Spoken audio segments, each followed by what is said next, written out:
I took the trip to get away from people. I'd been feeling off for months, worn thin, like my skin didn't fit right. I needed to be somewhere quiet, somewhere that didn't buzz and hum with constant noise.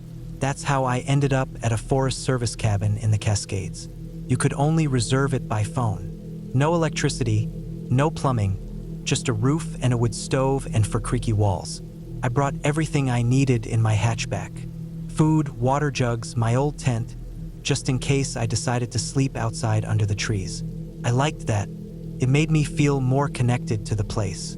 The cabin was 6 miles up a dirt road off the highway. Narrow, winding, no cell service. I didn't pass a single car on the way in. It was October.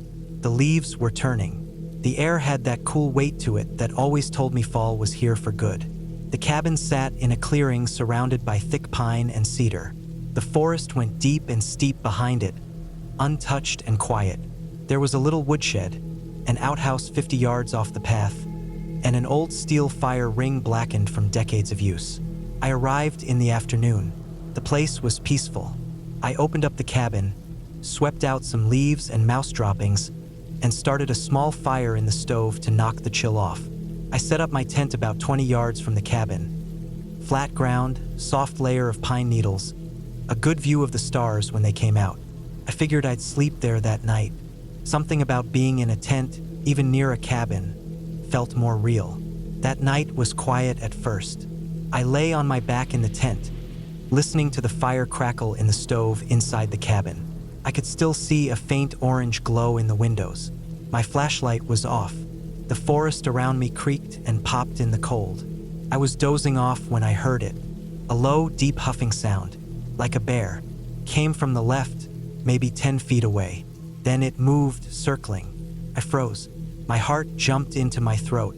I heard it again. Loud, close, a wet kind of breathing. Then soft footfalls in the pine needles. I sat up slowly, careful not to make a sound. I fumbled for my bear spray. I didn't have a gun. The thing huffed again right behind the tent. I heard sniffing, slow and heavy.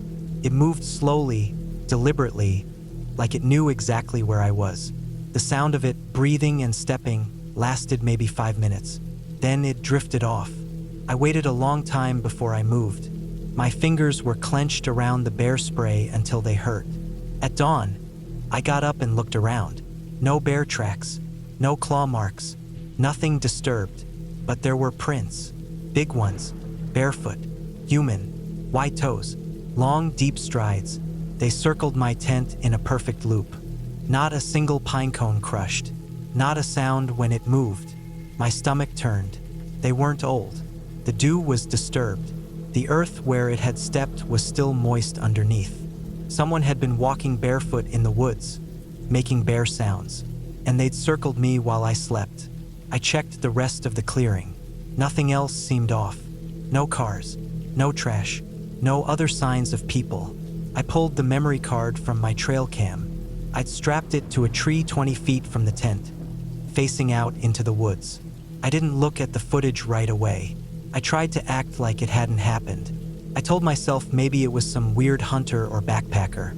Maybe they were drunk. But none of that felt right. That night, I slept in the cabin. I locked the door, pulled the wood bench in front of it, closed the shutters.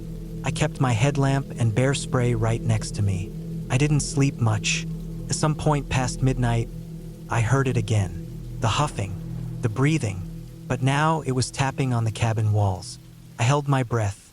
The sound moved around the outside, scratching at the logs, dragging fingers across the shutters. Tapped 3 times on the door, then nothing. When I looked the next morning, the same prints were there, barefoot, huge, circling the cabin. I finally looked at the trail cam footage on my laptop. The first few clips were just deer and birds. Then, around 2:13 a.m., I saw it.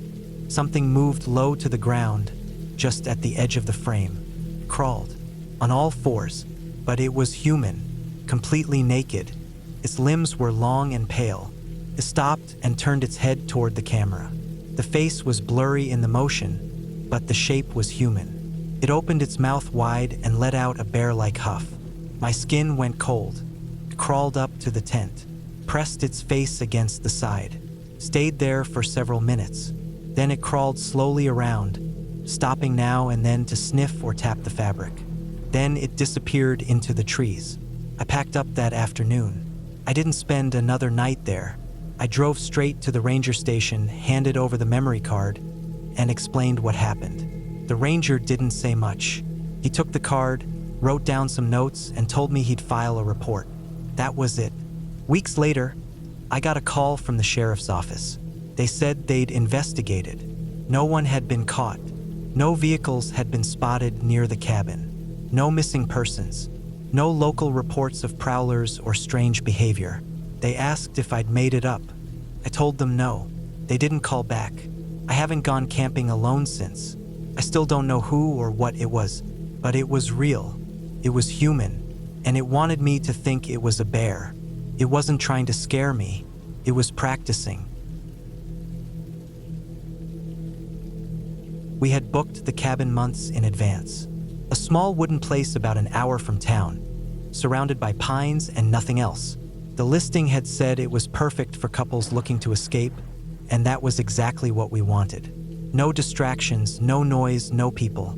Just a fireplace, some snow, and the kind of silence that makes you notice your own heartbeat. The first night was uneventful. We cooked on the small propane stove, drank wine out of paper cups, and sat on the front porch wrapped in blankets. The stars were so thick above the trees that it felt like we were staring into salt on black velvet. There were no sounds except the wind in the branches and the faint rustle of animals somewhere in the underbrush. Nothing out of the ordinary. We went to sleep early, tired from the drive and the cold. It was the second night when we noticed the lights, distant, flickering white glows between the trees far down the hill. At first I thought it was just headlights from a car on some nearby road, but they didn't move like headlights. They weaved slowly, like someone walking with a flashlight, occasionally disappearing behind trunks and then reappearing. She thought maybe it was hikers. I agreed. Some people do winter hikes, after all, and maybe they had gotten caught out late. But even as we said that, I remember thinking how unlikely that was. We hadn't seen a single person since arriving.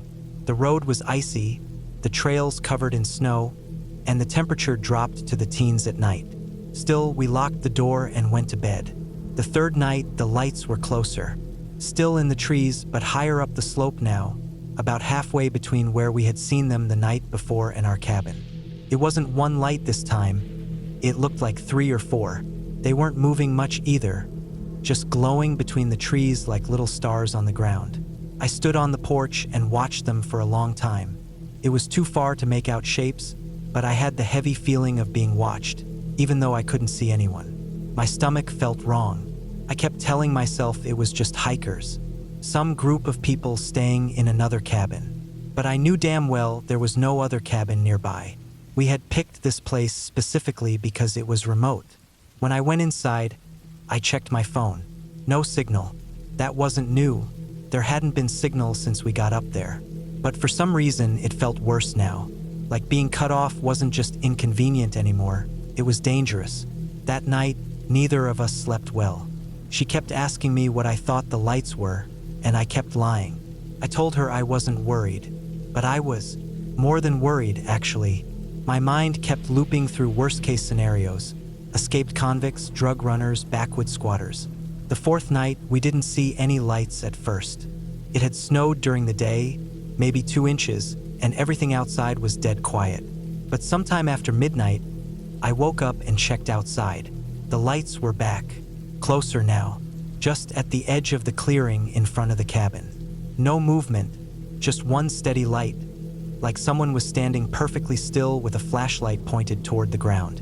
I stared at it for a long time. It didn't move an inch. I wanted to wake her up, but I didn't want to scare her. Eventually, I shut the curtain and sat on the couch with a blanket around me, holding the poker from the fireplace. We agreed we'd leave the next morning. We packed most of our stuff before sunrise. In the daylight, I walked out to the clearing. I didn't see anyone, but I found footprints in the snow, human ones, clear, heavy prints leading right to the edge of the trees and stopping. They weren't ours. They came from the forest, not the cabin. No tire tracks, no snowshoes, no gear. Just footprints.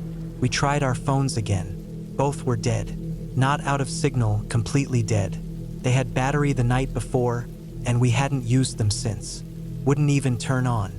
I charged one with the car adapter, but the battery stayed stuck at 1%. No calls would go through. No GPS. Nothing. We packed everything into the car and started down the mountain road. But about 5 miles out, a tree had fallen across it. It wasn't there when we drove up. And it wasn't some old rotten tree either. It was fresh. Bark peeled back, wood still yellow and clean. We got out and tried to move it, but it was too heavy. That was when I noticed the markings. On the bark, near the cut. Not natural scratches. Knife marks. Someone had chopped it down. On purpose. We turned back. Spent the next day trying to figure out another way off the mountain. The maps didn't show much, and the snow made hiking out risky. There were no other cabins or ranger stations nearby, not for at least 10 miles in any direction. That night, the 5th night, we stayed up. We kept all the lights on. We left the fireplace burning.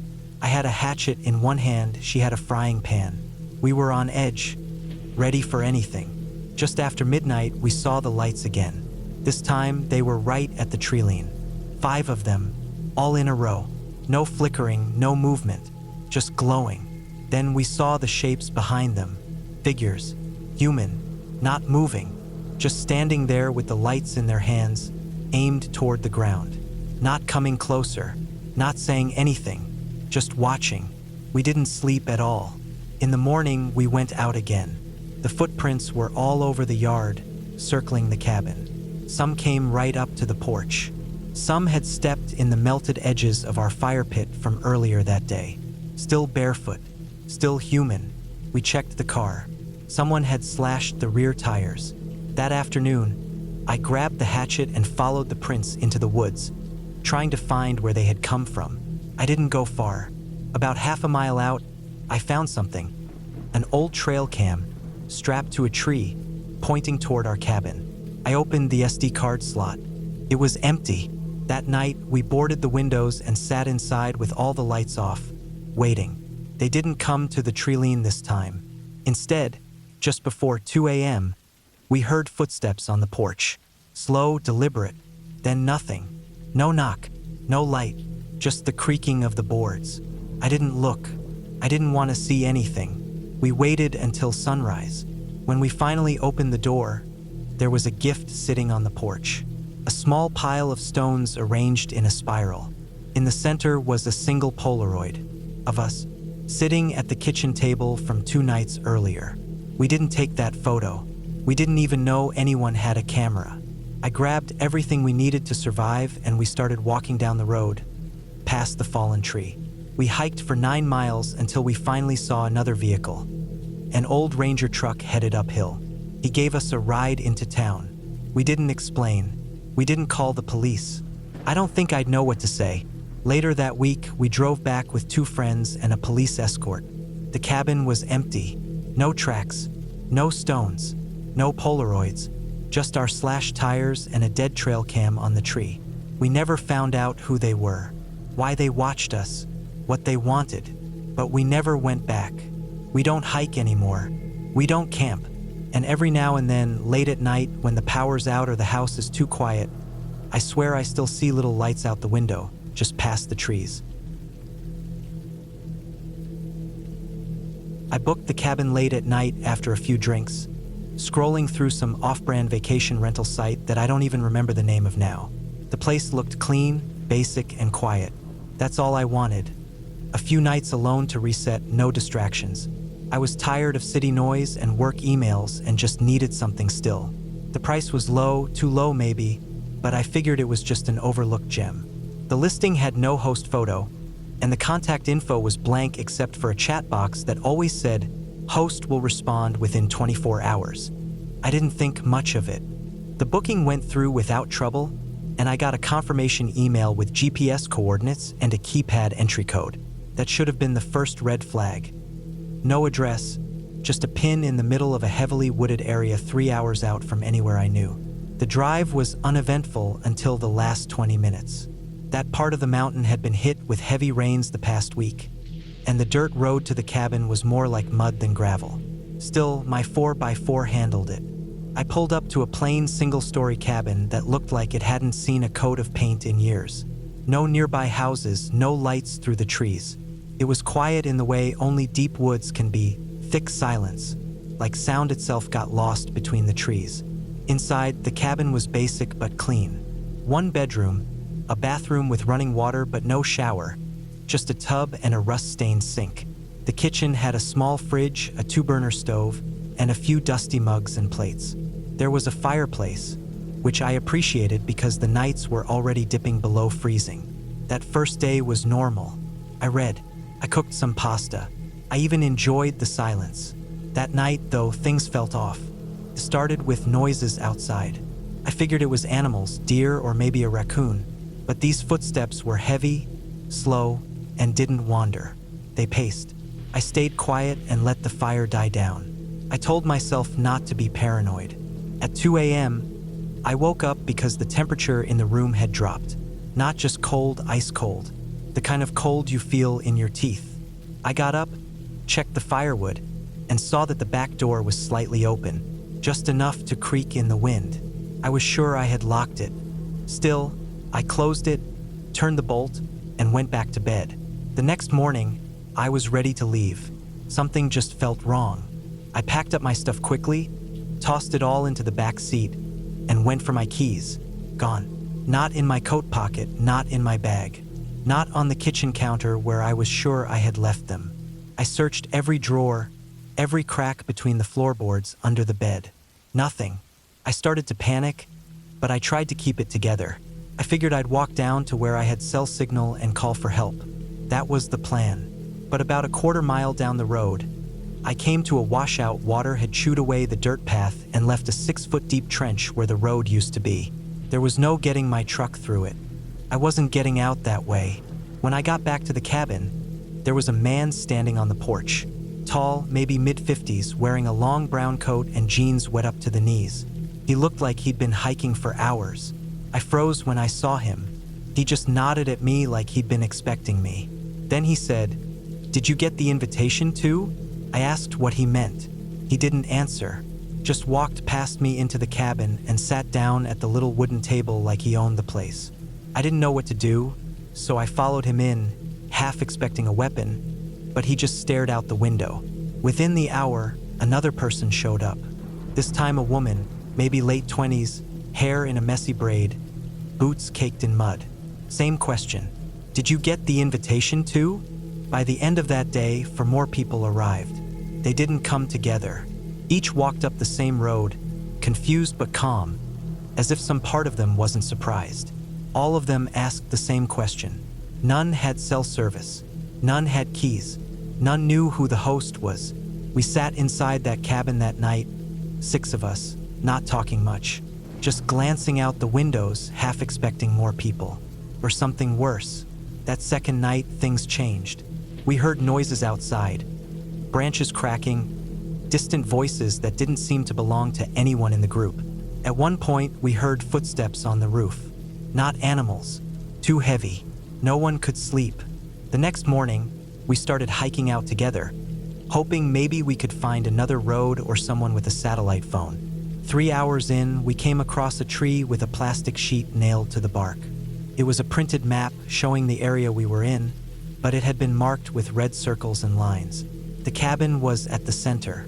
Around it, the paths we had taken were highlighted. We weren't just being watched. We were being tracked. One of the guys, a younger man named Mason, tore the map down. Underneath, carved into the tree, were numbers. Dates, maybe. I recognized one. It was the date I had arrived. We doubled back, unease turning into fear. That night, Mason disappeared. We had all gone to sleep, locking the doors and windows as best we could. But by morning, he was gone. No signs of struggle, no note. Just his pack by the door and his boots missing. We searched the woods for hours, shouting his name. Eventually, we found something. A plastic bag nailed to another tree. Inside were photos, Polaroids, shots of us, eating, walking, sitting around the fire. Someone had been watching us the entire time, photographing us from the woods. The last photo was of Mason, asleep in his cot. That night, we barricaded the door with furniture, took turns staying awake. I had the 3 a.m. shift, sitting by the window with a fire poker in hand. Around 3:45, I saw light in the woods. A flashlight, maybe, then another, then more. People walking slowly, all in different directions. They didn't come to the cabin, just circled it, staying right at the tree line. We lasted 2 more days. Then someone, Emma, snapped, said she was going to run. She made it 20 minutes before we heard screaming. We didn't find her, just her jacket and blood smeared on a nearby tree trunk. That broke whatever strength we had left. We stopped trying to leave. We stopped talking, just waited. On the 6th day, I woke up alone. Everyone else was gone. No packs, no shoes, no signs of struggle. I was terrified. I tried the car again. The keys were on the driver's seat. I drove as far as I could until I hit a ranger station with a working phone. I tried to explain everything. They searched the area, found the cabin, found the photos. No bodies, no other people. They treated me like I was traumatized, maybe confused, but they couldn't explain the trail cameras I told them about, the photos, or the fact that my booking couldn't be traced. The site I used was gone. No history, no confirmation emails, nothing. I got home eventually, tried to forget. But last week, something showed up in my mailbox. Plain envelope, no return address. Inside was a photo, a Polaroid of me, asleep in the cabin bed. On the back was a handwritten note. "Thanks for coming. We'll see you again." I moved the next day. I don't book rentals anymore. It was late October when we drove up into the mountains. Me and Aaron and our friends Jared and Tessa. The weather had started to turn. The trees bleeding red and gold all across the hills. The air thin and cold enough to carry your breath. We were looking for one last trip before winter really set in. Some time away from everything: work, phones, noise. Jared found the cabin. Said it used to be an old hunting lodge, built in the 1950s. Still had that look. Long, low roofline, thick logs, a gray stone chimney on one end, bent and chipped by time. The guy who rented it out lived in a house a couple miles down the mountain. He left the key under a boot scraper nailed to the front step. The first thing I noticed when we got there was how quiet it was. No birds, no cars, not even the wind. Just the 4 of us unloading our bags and laughing at how rustic it all looked. Inside was as expected. Bare wood walls, old furniture that smelled like it hadn't been touched in a decade, and a stone fireplace filled with ashes and burnt paper. There were 2 bedrooms, one upstairs under the eaves, one down near the back. A narrow kitchen off the side, and a small living room with 2 couches that sagged like they'd been used hard by hunters over the years. There was something off about the place, though. Not enough to raise alarm, just enough to make you take notice. Maybe it was how dark the interior was even during daylight, or how none of the light switches seemed to work the first time you flipped them. The air was dry, dusty. Every step stirred up a little cloud. We settled in fast. Aaron and I took the upstairs room. Jared and Tessa the one downstairs. There was no cell signal and no Wi-Fi, which was fine. That was part of the appeal. No one brought a laptop, just books, board games, and coolers full of food and beer.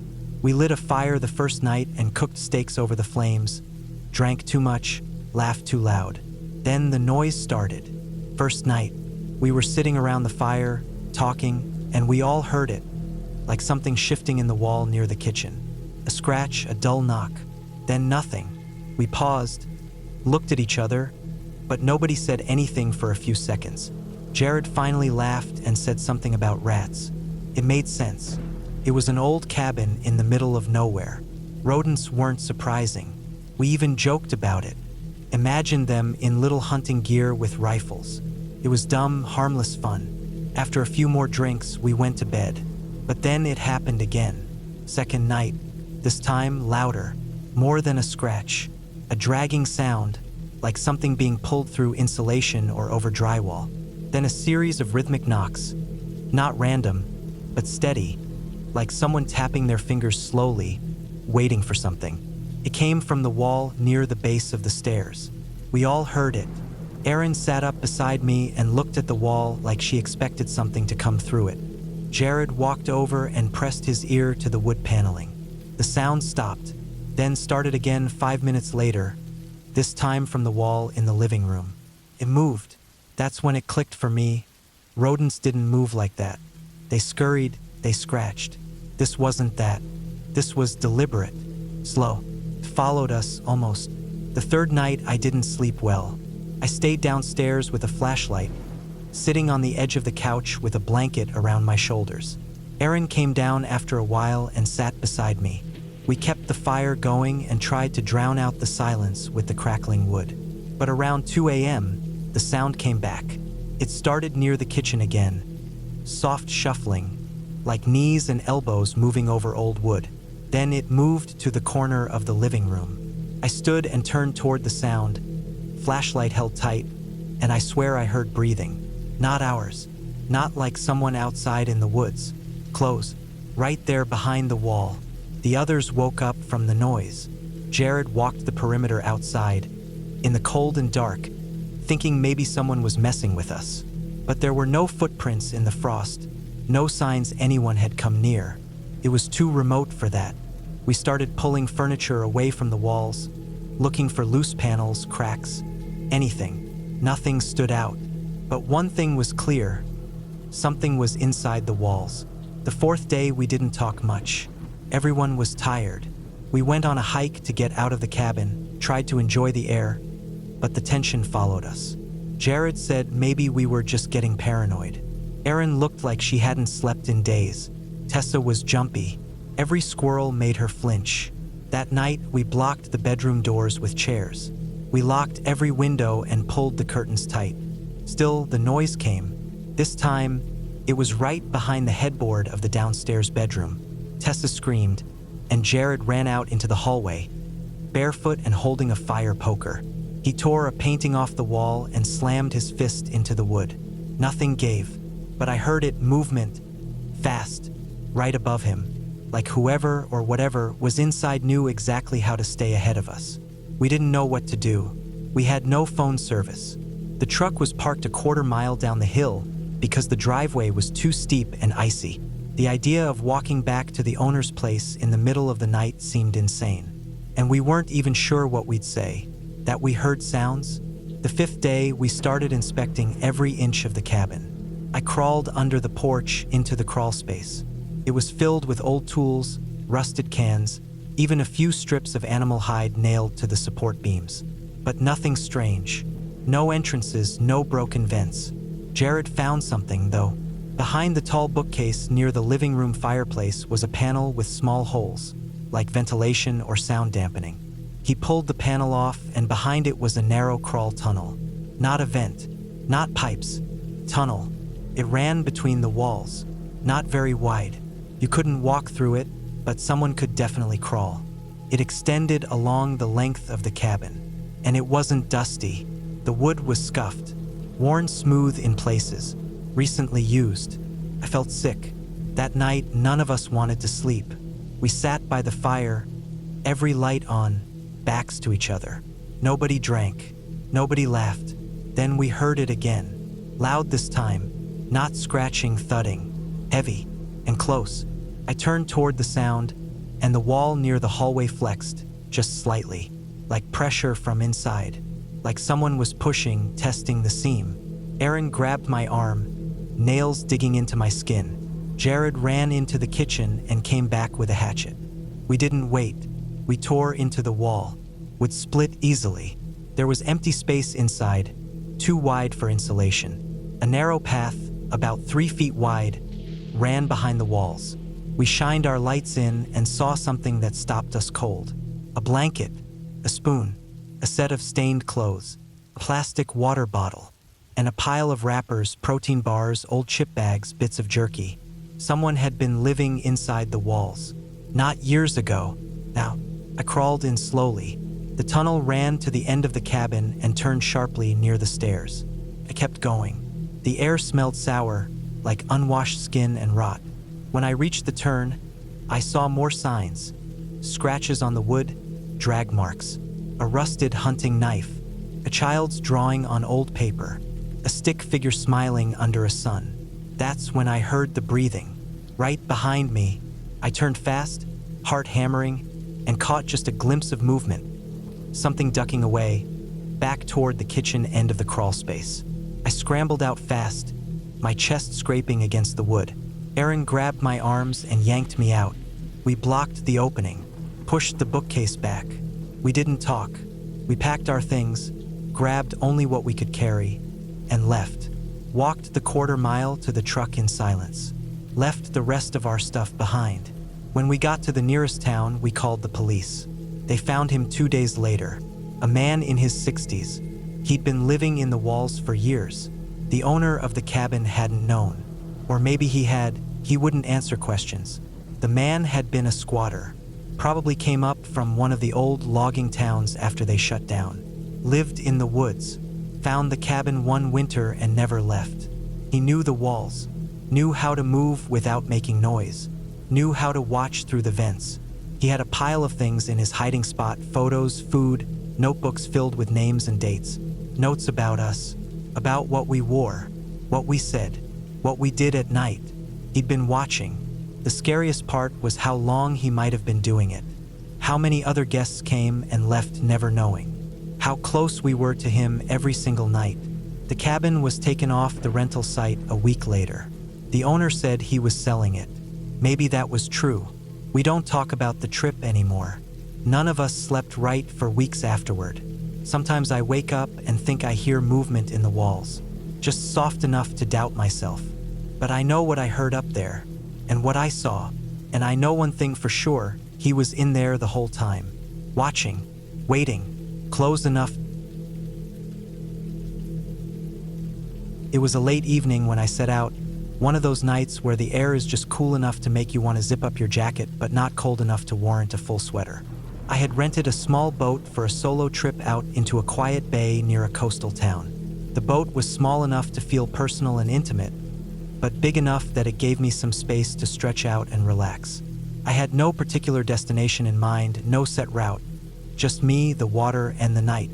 The boat was a simple thing, a small cabin cruiser, enough to keep me dry if the weather turned bad, but not much more. It had a small motor, not loud or powerful enough to carry me fast, but just enough to cruise slowly across the water. My only plan was to enjoy a bit of solitude, a small escape from the noise of everyday life, to clear my head for a few hours. As I drifted farther from the shore, the lights from the small town dimmed in the distance. I could barely make out the lights of a few other boats further out, but they were far enough away that I felt entirely alone on the water. The sky was clear with a scattering of stars, the kind you only see when you're far from the city. The moon was half full, casting a gentle light over the water that made the surface shimmer like glass, its smoothness interrupted only by the occasional ripple from the boat's slow movement. I wasn't exactly in a hurry, so I cut the engine and let the boat drift with the gentle current. The silence out there was something I'd forgotten existed, a deep, complete kind of quiet that felt almost unnatural. The only sound was the faint lapping of water against the hull and the occasional soft creak of the boat. It felt peaceful, but as the minutes stretched on, something started to gnaw at the edges of my mind. The kind of subtle unease that sits just below the surface, where you can't really put your finger on it, but you know it's there. And then I heard it. It was faint at first, just a faint distortion in the quiet, something I thought I could ignore. But then it came again. A scream, long and drawn out, a voice that sounded raw with terror. My blood ran cold as it cut through the night. It wasn't a normal scream. It was desperate, almost frantic. The kind of scream you hear in movies when someone's being dragged under the water by a shark. Help! I froze, my heart hammering in my chest. The scream was so clear, so genuine in its pain. I couldn't believe what I was hearing. My first thought was that it was some kind of prank, someone messing with the tourists. But it didn't sound like a prank. It was too real, too desperate. I scanned the water with a flashlight, but there was nothing. No signs of another boat, no splashing, no movement. The bay was calm. In the distance, I could see the silhouette of the shore, a faint outline against the dim sky, But that was it. The scream came again. The same word, help, sent a shiver down my spine. This time, I could feel the hairs on the back of my neck standing up. I looked around, trying to pinpoint the direction of the scream. I couldn't be sure where it was coming from. It sounded like it was coming from all around me. The water was completely still, save for the slow ripples from the boat. The flashlight beam flickered across the surface, but there was nothing out there. I felt a knot tighten in my stomach. The first scream had been bad enough, but now there was a sense of urgency. A chill ran through me. I was alone on the water in the middle of the night. I didn't know what to do. I thought about yelling back, shouting into the darkness, but I had no way of knowing if it would even help. Would anyone hear me out here? Would it make any difference? I couldn't be sure if the scream was even coming from someone in distress. I felt foolish standing there, holding the flashlight, listening to the scream. Was it real, or was I just imagining it? My mind raced through possible explanations. Maybe it was an animal, a wounded seal, maybe, or some kind of bird making an eerie noise. But no, this didn't sound like an animal. This was unmistakably the voice of a man in unimaginable pain. The scream didn't stop. It repeated every 20 seconds or so, but each time it sounded more distant, more hopeless. Help! I tried to pinpoint its origin, turning the boat in small circles, scanning the water with the beam of the flashlight. But I couldn't find anything. Nothing but the quiet, dark water and the sound of that scream, cutting through the night. Each time it echoed, I felt more and more trapped, isolated on that boat with nothing to do, no one to help. The scream continued for what felt like an eternity, each one fading away into the distance, like someone was calling out for help, getting farther and farther away with each cry. The only thing I could think of was that I had to do something. I had to get help. But my cell phone had no signal out here, and the radio on the boat was nothing more than static. I wasn't going to be able to help whoever or whatever was out there. The minutes passed like hours. It felt as if the world had narrowed to that one point. The scream, the still water, and me.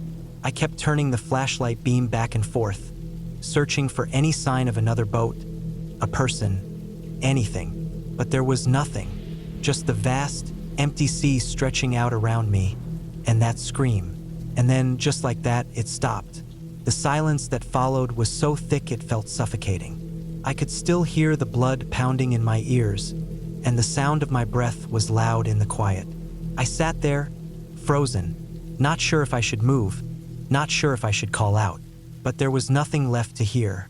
I stayed there for a few more minutes, trying to convince myself I hadn't imagined the whole thing. But when the calm of the bay returned, I still wasn't sure. I had no proof that what I had heard had been real. No signs, no floating debris, no traces of anything that could have suggested something had happened. Eventually, I started the engine again. My hands were shaking as I maneuvered the boat slowly back toward the shore. The lights from the town were growing brighter as I neared, the sound of the engine the only noise to break the stillness. I felt a mixture of relief and unease wash over me. Whatever had happened out there, I would probably never know. When I finally made it back to the harbor, I reported the scream to the harbor master. But his response was lackluster at best. He seemed more concerned about my boat rental time than anything else. I asked if anyone had been reported missing in the area, if there had been any incidents, but he just shook his head. There were no reports, no sign of anything unusual. The town's coastal police hadn't heard anything either. I kept checking the local news for days, hoping to hear about a missing person, a strange occurrence, anything that might explain what I had heard. But there was nothing. No mention of a man's scream or any strange activity on the water. To this day, I still don't know what happened. I still don't know if I imagined it, if it was some kind of trick of the mind, or if there was something out there that night. Something that I couldn't see, something I couldn't explain. But I can't shake the feeling that whatever it was real. The scream was too vivid, too desperate, too filled with terror for me to just brush it off as a trick of my mind. And I have to live with that. I have to live with the fact that I was out there, alone, hearing something I couldn't explain, and I did nothing. I may never know the truth, but I'll never forget that scream. echoing out into the vast, silent ocean. I wasn't supposed to stay in the cabin for more than 2 nights, but things changed. Originally, it was meant to be a quiet weekend off-grid. No work calls, no emails, no noise. Just time to disconnect. I rented the cabin through a small, regional site. Not one of the major platforms, this was the kind of place listed through word of mouth and small classifieds. The pictures were grainy, and there weren't many reviews, but it was cheap, and I liked that it was remote. Just woods, a dirt road, and the cabin. That was all I needed. The cabin sat about an hour from the nearest town, 10 miles off the main highway, down a winding road that narrowed until it turned to gravel. I stopped at a gas station before heading in to grab some last-minute things. Extra water, jerky, trail mix, duct tape, and 2 spare batteries for my flashlight. I also bought a few rounds for the old revolver I keep in the glove box just to be cautious. I had no reason to expect trouble, but something about going into the deep woods alone always put a small edge on my nerves. By the time I got there, it was around 4:30 p.m. The sun had already started its slow slide down the trees, casting long shadows through the branches. The cabin itself was simple, 1 story with an attic crawl space I assumed was just for storage. It had wood siding, faded from years of weather. The porch creaked as I stepped onto it. There was a swing hanging from 2 rusted chains that barely moved when I brushed past it. Inside, it smelled like old cedar and dust. The air was cool, dry. The layout was simple. 1 big room with a kitchenette, a table, and a twin bed pushed up against the wall. There was a wood stove in the corner and a tiny bathroom with no real door, just a curtain. There wasn't any electricity, but there were oil lamps mounted to the walls. I lit one and unpacked my gear. Sleeping bag, clothes, knife, portable stove, a tin coffee pot, and a small solar charger for my phone. Not that I had any signal. There was a manual pump out back for water, and an outhouse maybe 30 feet from the rear porch. I walked around the place slowly after unpacking, getting a sense of my surroundings. The forest came right up to the back of the cabin. Thick pine, spruce, and some birch. The tree line out front opened into a wide, grassy clearing, maybe 40 yards across, with a small slope that dropped toward a dry creek bed. I felt good that first night. The quiet was deep, the kind that hums in your ears when there's no traffic, no appliances, no voices. I made a simple dinner, read a few chapters from an old paperback I brought, and went to sleep early. It was around 2 a.m. when I first woke up. No sound, nothing obvious, but I felt aware, like something had changed. I laid still in the dark, listening. The night was heavy with silence. Then I heard a thud, light, dull, like something falling gently against the side of the cabin. I sat up slowly and stayed still for maybe a full minute. Another thud. Same sound, same place. It wasn't an animal scampering or tree branches tapping. It was slower than that. Intentional, like someone leaning against the wall. I pulled on my boots without turning on the lamp and grabbed the revolver. My hands were steady. I'd had this feeling before during hunting trips, being watched without knowing where from. I stepped to the door and opened it quietly. The porch creaked again. I stepped out into the cold, moonlit clearing and listened. There was no one. I walked the perimeter of the cabin slowly, light steps, trying not to snap twigs or crunch leaves. I circled once. Nothing. I stayed out there for 15 minutes, eyes darting from shadow to shadow. Eventually, I went back in and forced myself to go back to sleep, though it was light and broken. The next day, I found footprints behind the cabin, leading up toward the back porch. They were human, boots not too big, not too small. A few clear imprints, then the trail faded where the ground got firmer. My own prints were deeper and fresh, going the opposite direction. These were not mine. Someone had walked up to the cabin during the night and then left.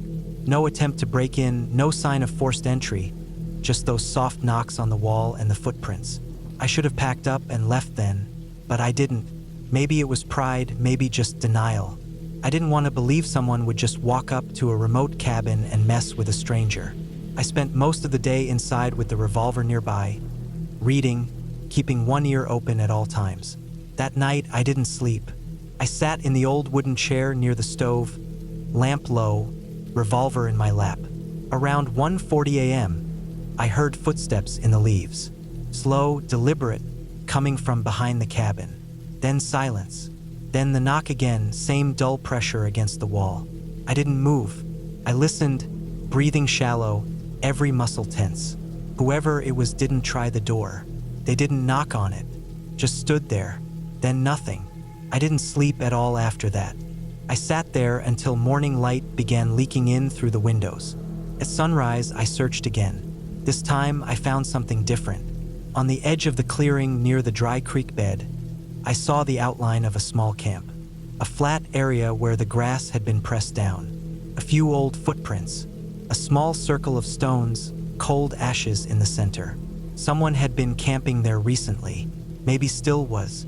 That's when the realization hit me. Someone was living out here, not just passing through, watching, maybe for days before I even got there. I couldn't see their tent, but that didn't mean much. With camo fabric and enough brush, you could disappear from 20 feet away.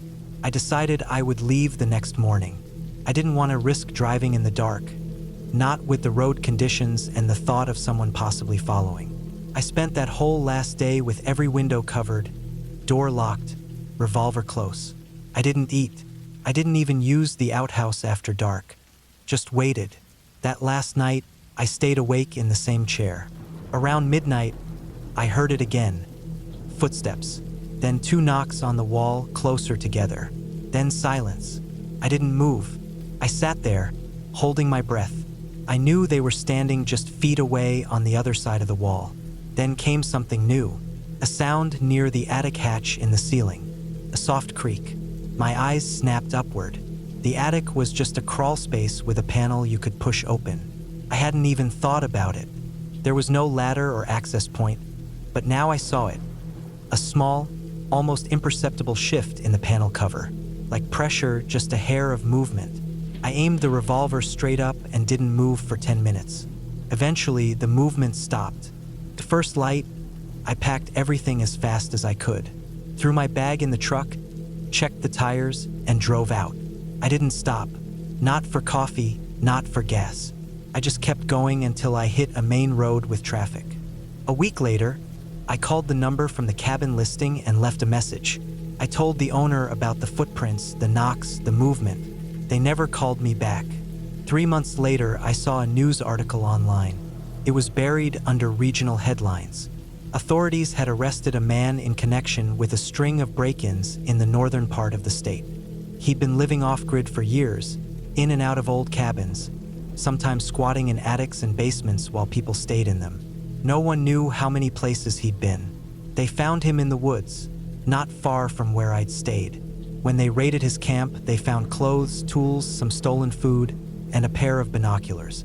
Also, a notebook.